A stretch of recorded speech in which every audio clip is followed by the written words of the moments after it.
사실 기본인 어느 나라나 어느 시대나 사실 기본은 변하지 않는다고 생각합니다. 그 중에서 아까 말씀드린 것 중에 질서 지키기가 참 또 있습니다. 그것도 어떻게 보면 피해를 주지 않는 그런 것도 있겠죠. 자, 그러면 이번에는 선생님 안녕, 원장님 고마워요.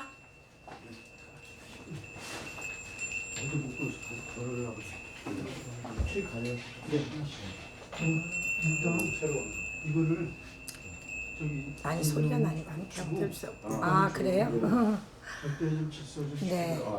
네. 그래서 제가 일본에 한번 갔던 적이 있었는데 그 일본에서 지하철인데 사람들이 쭉 줄을 서 있어서 저는 물건을 구입하는 줄 알았어요. 근데 이렇게 보니까 아니에요. 이렇게 영어로 써 있는데 레스트룸이라고 썼어? 이건 화장실인데 왜 사람들이 밖에 이렇게 쫙 서 있지 하니까 일본은 그때 벌써 20년 전, 그러니까 한 30년쯤 됐어요. 그때부터 벌써 화장실 문화가 우리는 바로 앞에 서 있었잖아요. 그때만 해도. 근데 요즘에 우리 지하철 화장실은 전 세계에서 1등이에요. 호텔급 수준이에요. 그리고 우리 국민들도 이제는 바로 앞에 쓰는 분 한 사람도 없어요. 다 입구서부터 쓰게 됐어요. 나는 이거 하나만은 너무 잘 됐다고 생각해요. 바로 이것도 배려. 남을 배려하는 것에서부터 시작되는 거라고 생각해요. 그리고 또 하나, 지하철에서 어린아이 데리고 계신 분들이 간혹가다 아이가 자리에 앉는데 신발을 신은 채로 이렇게 이렇게 해서 무릎 꿇고 밖을 보는 때가 또 있어요. 그럴 때는 그 신발을 꼭 벗기더라고요. 일본에서는. 근데 요즘 우리 젊은 엄마들도 그런 걸 많이 보았어요. 아, 이제 우리 젊은 엄마들도 많이 달라졌구나. 그런데 조금 아쉬운 게 하나 있어요. 내 자녀가 소중하면 남의 집 자녀도 소중한 거거든요. 목욕탕에서 여러 사람들이 쓰는 공공목욕탕에서는 아이가 아무리 놀고 싶다고 그 차가운 물 아시죠? 탕에서 수영하는 건 안 되거든요. 그래서 간혹가다 어른들이 얘 안 된다 그러면 젊은 엄마들이 와서 자기 자녀 데려가면서 확 쳐다보시는 분이 간혹가다 계죠. 그럴 때는 조금 아쉽다는 생각이 들어요. 우리 그런 이 방송을 드시는 부모님들께서는 그러시지 않겠지만 그런 것들은 이제 조금 좀 침했으면 좋겠습니다. 자, 끝내시고 이쪽으로 들어가요. 네, 자 시작해야죠. 네, 우리 자녀들에게 여행의 경험을 갖게 하기에 대해서 한번 얘기를 나눠볼까 합니다. 지금으로부터 1592년에 임진왜란이 일어났죠. 그때 당시에 우리 승병이라고 일어났습니다. 그때 그 승병의 총대장이 누구시냐면 바로 서산대사입니다. 묘양산에 계셨다고 그래서 서쪽산이 돼서 서산대사인데 지금 그분의 유품은 저 땅끝 대흥사라는 사찰에 계셔요. 근데 그분이 젊은 시절에는 성균관대학교, 소위 우리나라가 조선시대에는 유교, 척불정책이었죠. 유교. 그런데 그분이 여행을 가신 거예요. 아마 성균관 그때 젊은 그런 학생들에게 아마 그때도 방학이 있었나 봐요. 그래가지고 해인사를 가셨어요. 우연히. 근데 그때는 아무리 척불정책이라도 산속에 있는 깊은 있는 고찰들은 건들질 않았어요.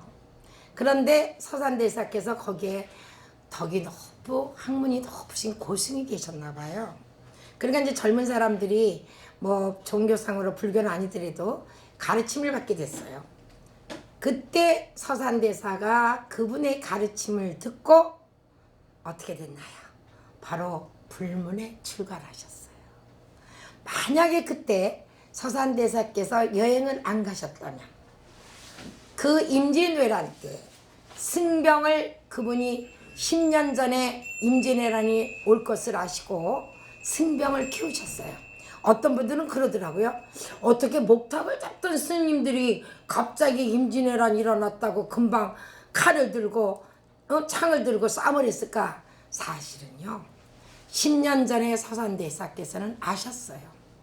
그때 제자 사명단과 처용 그 유명한 그 두 제자를 데리고 말씀하셨어요. 앞으로 10년 후에 지금은 저렇게 평화스러운 마을이지만 저기가 아비규환이 될 것이다. 그때 그 두 제자가 말했어요. 스승이시여 어떻게 막을 수 없겠습니까? 하니까 이렇게 일어나는 것은 막을 수가 없다. 대신 우리가 준비를 하자. 그래서 그때부터 승병을 키우신 거예요. 그 총집교지가 그 유명한 공주에 있는 계룡산, 거기에는 갑사절입니다. 그때 당시 막 기합하는 소리가 들려서 동네 사람들은 처음에 뭔가 했다랍니다. 지금 이제 이렇게 서산대사 얘기를 하고 여행을 얘기하다가 좀 길어졌는데요. 이렇게 한 젊은이가 여행을 통해서 이렇게 위대한 선승이 되어 나라를 구하는 총사령관이 될 줄은 아무도 몰랐죠. 우리 자녀들에게 여행의 경험을 갖게 한다는 것은 낯선 곳으로 가는 겁니다. 사람은 익숙한 거는 두려움이 없는데 서툴거나 낯선 거는 처음에 대하면 두려움이 와요. 아주 심한 공포도 느끼죠. 그러면 낯선 곳에 대한 걸 우리가 보통 뭐라고 그러죠? 도전이라고 합니다. 여행을 해라는 것은 우리 자녀들에게 바로 도전과 용기를 갖게 하는 그러한 좋은 힘이 될 수 있기 때문입니다. 기를 수 있는. 근데 여행은 우리가 이제 영어로는 투어라고 하고 또 사이트싱잉 그러는데 관광이라고 하죠. 여행과 관광 그런데 여행 속에 이제 사실 관광 뭐 같이 들어갈 수도 있어요. 큰 뜻으로는. 근데 제가 말씀드리는 거는 이렇게 유명한 곳에 가서 편하게 호텔도 가서 뭐 그런데 또 멋진 음식도 먹고 맛있는 것도 먹고 뭐 놀이도 하고 이런 것도 뭐 나쁘다는 건 아닙니다. 그러나 제가 지금 여기서 말씀드리고 싶은 것은 조금 거칠다라는 소리는 어떻게 보면 좀 힘들고 좀 불편하고 그러한 여행을 우리 자녀들에게 갖게 하겠으면 좋겠어요. 여러분들 스카웃이란 말 들어보셨죠? 스카우트라는 건 영어 이렇게 찾아보시면 알 거예요. 정찰이라는 뜻인데 이제 전쟁이 났을 때 적군의 탐지를 하러 보내는 정찰군이라는 뜻인데 영국에서부터 시작됐습니다. 스카우트. 근데 이제 우리나라도 들어온 지가 꽤 오래됐어요. 벌써 1945년, 48년 이후 지금 벌써 한 70년 가까이 됐네요. 제가 걸스카웃을 한 지도 거의 50년 됐습니다. 그때 제가 교직에 있을 때 우리 아이들을 데리고 야영을 갔습니다. 지금부터 50년, 70년 되니까 그때는 텐트를 가져갔습니다. 지금처럼 이렇게 좋은 텐트가 아니에요. 소위 말해서 군인들이 쓰는 텐트, A텐트라는 거죠. 막대기로 박고 또 땅에다 박고 줄도 땡기고 근데 지금은 뭐 텐트가 너무 편하게 생겼더라고요. 참 이렇게 좋은 시절이 됐고 요즘에는 캠핑장도 많이 생겼죠. 또 캠핑카도 생겼죠. 제가 뉴질랜드 가니까 40년 전이니까 그때 뉴질랜드 가니까 그때 벌써 캠핑카가 있더라고요. 거기는. 그래서 자동차에 다 싣고 와서 거기 가스도 나오고 물도 다 이렇게 시설이 돼 있는 곳이 있던데 우리나라는 지금 아주 굉장히 곳곳에 아주 좋은 데 많이 됐더라고요. 그런 것도 괜찮아요. 캠핑카도. 그러면서 텐트도 치시고. 자, 제가 여기서 말씀드린 건 뭐냐면 지금 스카우트 아이들이 야영을 간다 그러면 야영이 아니고 관광이더라고요. 아주 시설이 다 돼 있는 그냥 몸만 온 거예요. 아파트하고 똑같아. 화장실도 완전히 세식이 안 되면 안 돼요. 식당도 완전히 현대식 식당이에요. 그때는 어떻게 했느냐. 진짜 말 그대로 풀밭에 산 기슭에 나뭇가지 그 떨어져 있는 나뭇가지 모아서 뭘 만드신지 아세요? 빨랫줄도 만들고 또 물건 걸어놓는 거리도 만들고 그랬습니다. 그때 그 묶는 걸 갖다가 매듭이라고 그래요. 그래서 스카우트에서는 그 과정 공부에 매듭 공부가 있습니다. 기능장 따는 것도 있어요. 여러분들 스카프 맬 때 방법 중에 하나가 그 본매듭인데 그거 기본이거든요. 자, 그렇고 밥도 나뭇가지 떨어져 있는 거 모아다가 진짜 돌멩이로 싸가지고 솥단지도 가져갔었어요. 지금 애들 생각하면 막 웃을 거야. 뭐 솥단지도 들고 갔어? 네, 나무로 떼가지고 밥을 해 먹었습니다. 그러나 그 아이들은 그걸 준비하면서 너무 즐거워했어요. 그리고 그렇게 나중에 그 소감을 쓰려니까 그게 그렇게 남는데요. 막 불이 꺼져가지고 막 그 보별이라고 그러는데 밥이 막 안 되고 또는 밥이 막 질고 또 타고 이런 게 경험입니다. 불편 속에서 생존하는 법. 지금도 영국이나 미국 이런 데서는요, 아이들 스카웃을요 굉장히 험한 데 데려갑니다. 깊은 산속 같은데. 그리고 지도 보기가 있습니다. 지도 딱 하나 주고 찾아가라고 합니다. 이게 바로 여행입니다. 여러분, 우리 저 사우디나 아랍 쪽 사람들 보면 석유도 많이 나와서 돈도 많고 부자라고 참 좋아하죠. 근데 그 나라는 우리는 사계절 봄, 여름, 가을, 겨울 있죠. 그 사람들이 제일 부러워하는 게 언제인 줄 아십니까? 설악산 가을 단풍. 혹시 자녀를 데리고 내설악 쪽에 등산 한번 하신 적 있습니까? 한번 안 하셨으면 꼭 내년에 한번 가보세요. 이 세상에서 그렇게 아름다운 단풍이 들 수 있을까? 빨간 단풍. 우리 아가들 손에서 핏방울 딱 떨어지면 선홍빛이라고 하죠. 그 단풍잎의 색깔이 바로 그렇게 맑고 투명할 수가 없어요. 우리 자녀가 그걸 보면서 자연에 대한 얼마나 경이로움을 배울까요?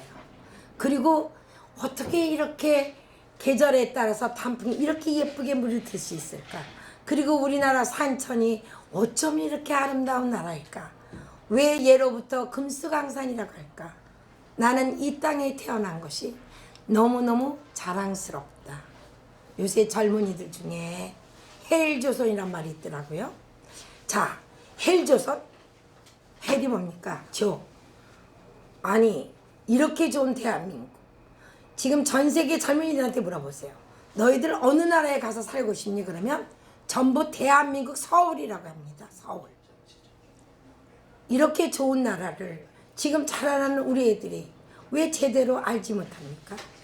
이제부터는 전국 방방곡곡에 자, 하늘문이 닫혔으니까 하늘길이 닫힐 때는 어떻게 해야 될까요? 이것도 기회입니다. 우리나라 지도를 놓고 방방곡곡에 우리 자녀를 데리고 가서 어디로 데려갈까 여행지를 한번 찾아보는 겁니다. 그런데 제가 말씀드리는 것은 편한 여행이 아니고 배낭 메고 걷고 도보도 하고 기차도 타고 버스도 타고 지역에 있는 마을버스도 타고 그 다음에 민박을 한번 시켜주세요.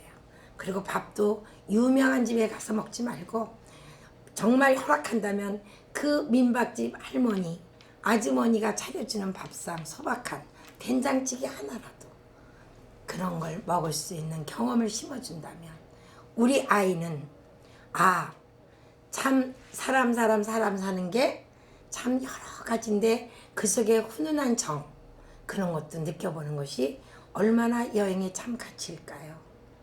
그러므로 하면서 내가 사는 내 가족과 내 주변만이 아니라 정말 이 나라 방방곡곡에는 어촌도 가보고요.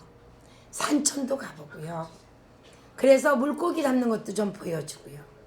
낚시도 있지만 그게 아니라 바닷가 고기 잡는 쪽에도 가보고 섬에도 좀 가보고 그래서 갯벌도 좀 한번 갯벌도 탐험시켜주세요. 갯벌. 그 갯벌 속에 사는 뭐 낙지 아시죠? 게잡기도 있고 또 민물과 썰물 눈으로 한번 보고 요새 풍력 발전이다 해수 발전이 있습니다. 우리나라는 서해안이 간만의 차이가 제일 높아요. 그걸 이용해서 조력 발전소도 있습니다. 이렇게 여행을 하나를 통해서 지역의 특산, 지역의 특성, 그 다음에 여러 가지 그 역사, 또 저는 이렇게 또 생각합니다. 조금 좀 소위 말해서 이제 영어로 많이 스토리텔링 그러시는데 이야기가 있는 여행, 또 역사 자치가 있는 곳을 찾아가는 것은 어떨까요? 정말 돈만 많이 드는 여행이 아니고 돈도 적게 들면서 우리 자녀와 함께 호흡하고 함께 뒹굴면서 부모님의 사랑도 느끼고 부모님의 고마움도 느끼게 된다면 얼마나 좋을까요? 저는 그래서 뭐 관광도 좋지요. 뭐 한 번쯤은 그냥 호텔도 멋있는 호텔도 정말 돈 좀 모아놨다가 그런 데 가서 수영해서 또 딱 정말 멋진 데 시설도 이용하는 거 나쁘지 않습니다. 그리고 또 하나는 요즘에 공유라는 말을 많이 듣죠. 근데 어떤 사람이 우버 여행이 그 남의 집 남는 방, 쉽게 말하면 자기가 쓰지 않는 방 하나를 이렇게 여행객에게 빌려주는 그거. 그 사람이 자기는 소유하지도 않으면서 그거 하나 아이템 가지고 전 세계 관광업계를 했다고 그런 얘기 들으셨죠? 우리 자녀가 살아가는 시대는 어떤 시대요? 너무 흔하게 해서 하지만 이제는 튀어나오는 아이디어 하나만 있으면 그 아이는 우리 대한민국도 먹여 살릴 수 있어요.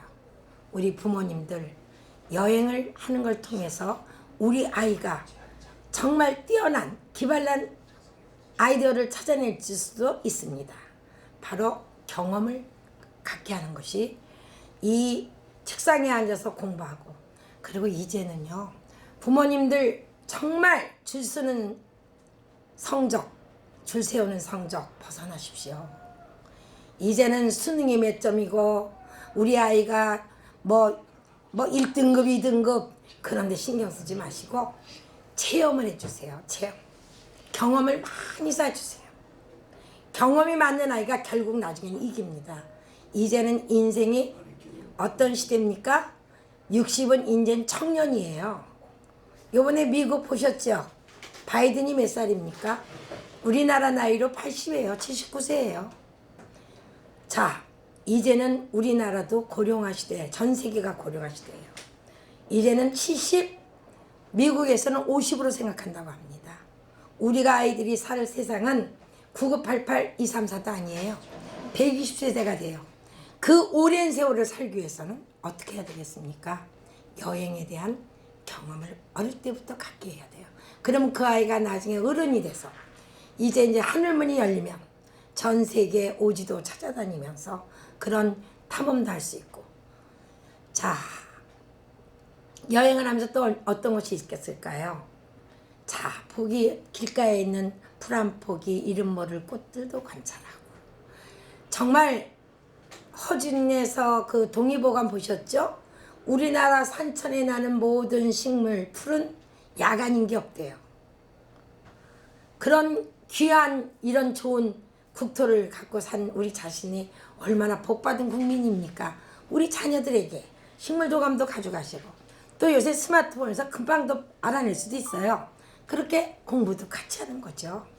그래서 저는 여행의 경험을 시켜줬으면 참 좋겠다. 이것을 여러분들에게 얘기하면서, 글쎄요, 어떤 멋진 여행 계획을 한번 세워보셨습니까? 그 다음에 또 여행은 저는 둘레길도 한번 하고 싶어요. 그건 건강에서도 제가 말씀드렸지만 걷기처럼 좋은 운동도 없죠. 그래서 요새 서울은 요새 성곽 따라 걷는 것도 많이 생겼고요. 그 다음에 제주도 올레길을 참 만드신 분 참 고마워요. 일본에서도 그걸 보고 가서 만들었대는데 지금은 우리 국토 전체가 아주 올레길 참 많이 만들었더라고요. 자녀하고 한번 그런 올레길도 탐방해보는 것도 여행이죠. 그 다음에 제가 또 하나 가장 저가 하는 건 사찰에서 요새 그 템플스테이라는 게 있습니다. 2박 3일, 3박 4일. 그런데 어떤 분은 그럴 거예요. 거기는 절이 아닙니까? 거기는 불교 신자만 가는데 아닙니까? 아니에요. 국가에서 오대산 월정사 거기에 국가에서 지었습니다. 명상관이라고. 종교하고 아무 관계 없습니다.